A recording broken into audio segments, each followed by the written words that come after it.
El libro Ingenieros de la Victoria nos habla de los hombres que cambiaron la historia de la Segunda Guerra Mundial. El autor de este libro es Paul Kennedy. El año de la edición del libro es el año 2014. En el primer capítulo nos habla sobre la denominada Batalla del Atlántico, la lucha de las marinas aliadas, en especial la británica. En el capítulo 1 nos habla de cómo detener los ataques de los submarinos alemanes. El autor nos habla del conflicto de una manera tanto tradicional, sin aportar conclusiones novedosas y siempre reiterando una argumentación sólida, con ideas generalmente aceptadas. Nos muestra que este es un escenario altamente tecnificado, con bastantes limitaciones en la marina alemana para cumplir sus propios objetivos. Falta de medios que tuvieron los británicos hasta en el año 1943, que les llevó a la victoria. El autor insiste en numerosas ocasiones en una analogía que es a simple vista errónea, pues el autor señala que la situación estratégica de la guerra submarina fue análoga al juego infantil piedra, papel o tijera. Traduciendo estas tres posiciones por la arma alemana, fuerzas aéreas aliadas y las marinas mercantes. Pues esto nos muestra que esta comparación no es funcional, ya que las fuerzas aéreas y marinas mercantes no eran hostiles entre sí, pero sí lo son los tres objetos del juego. Entonces esta analogía no es válida y se puede decir que es errónea. Sin embargo, el análisis que realiza Kennedy es interesante porque resume de una manera general la batalla del Atlántico y cómo los aliados consiguieron imponerse sobre los submarinos alemanes. En el segundo capítulo habla sobre las campañas de bombardeo que se llevaron a cabo las fuerzas aéreas británicas y estadounidenses.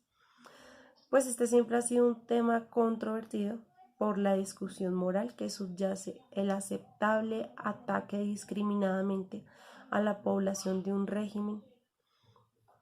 Pues el autor no entra en esa discusión ética y analiza varios de los factores que definieron estas campañas aéreas. En el primer momento el autor traza un breve resumen de lo que podría llamarse historia del bombardeo aéreo, para poner al lector o a nosotros los lectores en perspectiva ante la importancia de las innovaciones técnicas y estratégicas que desarrollarían en la Segunda Guerra Mundial. Durante el capítulo 2 se hace especial en la innovación tecnológica de la que sería una de las armas más importantes de los aliados. El caza de largo alcance P-51 Mustang. Y así, este desarrollo es como una pieza clave de desarrollo para los bombardeos. Sin embargo, el autor nos señala que a pesar de los constantes bombardeos,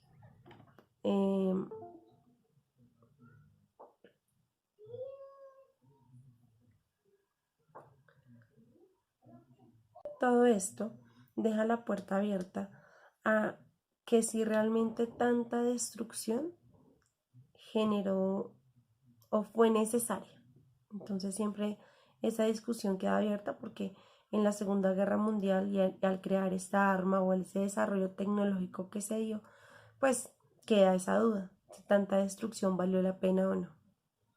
En el tercer capítulo, el autor se Pregunta: ¿cómo se intenta detener la amenaza alemana? Y pues tiene algunas respuestas a esta inquietud.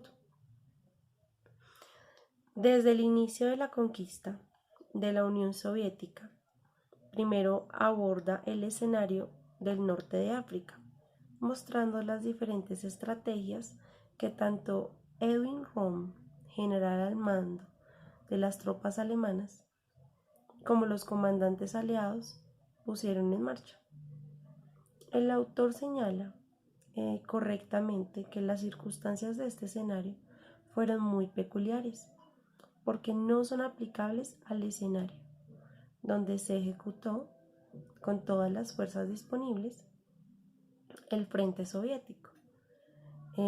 El autor también señala que la URSS no ganó a las fuerzas alemanas por el simple hecho numérico de contar con más hombres, sino porque fue desarrollando medios para hacer los tanques acorazados, haciéndolos añicos. Muestra cómo el frente de ellos pasó a ser lo que los animales llamaron guerra fácil o fluida, una guerra de desgaste, donde la producción industrial soviética acabó con las esperanzas alemanas de ganar la guerra. El autor también entra en una de las grandes discusiones técnicas de la Segunda Guerra Mundial, la cual fue el tanque T-34, la clave de la guerra soviética. Este desarrollo del arma empezó siendo incapaz de competir con sus combatientes y terminó siendo uno de los símbolos de la Gran Guerra Patriótica. La conclusión es que por muy fuerte arma que llegara a ser el T-34, se necesitó la combinación de muchos otros factores para contrarrestar la invasión nazi. En el último capítulo, el capítulo 4, trata de las operaciones anfibias estadounidenses antes de entrar en las operaciones de la Segunda Guerra Mundial. El autor estudia la historia del Cuerpo de Marines estadounidense, para luego pasar a las operaciones anfibias concretas. Realiza un breve análisis de la operación Thor, que es la invasión del Marruecos en manos de Francia, y de las pequeñas operaciones en las islas del Pacífico. Pasa a la joya de la corona, la operación Overlord, más conocida como el desembarco de Normandía. Kennedy, o el autor, nos manifiesta cómo se realizó desde el punto de vista técnico la operación militar más compleja a la fecha, ya que involucró a las fuerzas aéreas, marítimas y terrestres en una enorme manera táctica. Esto nos muestra una de las partes más interesantes de este capítulo, es ver cómo el autor expone las soluciones que el mandato aliado llevó a cabo ante lo que Kennedy llama la tiranía de la distancia, y que es uno de los principales problemas ante la operación anfibia. Es el hecho de que el atacante siempre está sometido a restricciones en cuanto a la accesibilidad del terreno y a los suministros por dificultad que supone lanzar un ataque a kilómetros de una base amiga, con el mar de por medio. Para eludir este problema, los aliados construyeron varios muelles artificiales que a las pocas horas del desembarco convirtieron las playas de Normandía en puertos hábiles a los que suministraban a las tropas. Como conclusión, este es un libro muy interesante. Nos muestra una perspectiva del autor, porque pues el autor desde un primer momento avisa que él no va a explicar o no va a profundizar en cada uno de los escenarios, mostrando cómo la técnica y la aplicación supuso un gran cambio en el desarrollo de los acontecimientos bélicos. Hubiese sido gratificante que el autor hubiese abordado una perspectiva de unas fuerzas de eje, ya que pues nos hubiera mostrado un poco más, porque apenas él entra en materia, toca puntos muy superficiales, pero aporta y nos muestra la complejidad de los conflictos y la posibilidad de aceptar las soluciones que se hubieran podido presentar en esta Segunda Guerra. El autor es Paul Michael Kennedy. Él es un historiador especializado en las relaciones internacionales, especialmente conocido por el famoso ensayo Auge y caída de las grandes potencias.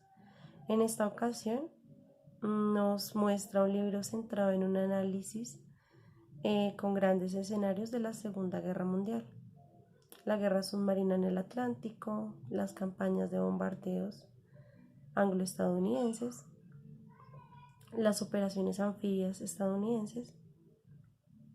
Quizá para entender mejor el autor cómo analiza estos escenarios, pretende aportar es sutil acudir al subtítulo de la obra, que traducido podríamos decir que es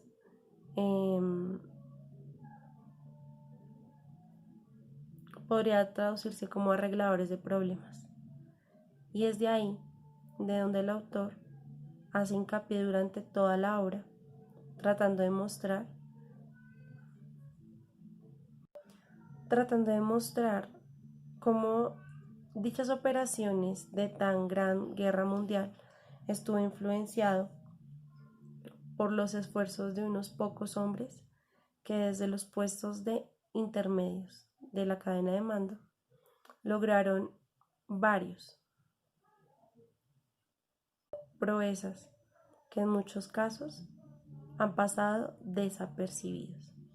El libro habla de cosas demasiado interesantes sobre la Segunda Guerra Mundial que pues realmente no conocía, y aporta mucho para un conocimiento, para cultura. Realmente fue un libro muy interesante y cada uno de los capítulos me lo disfruté.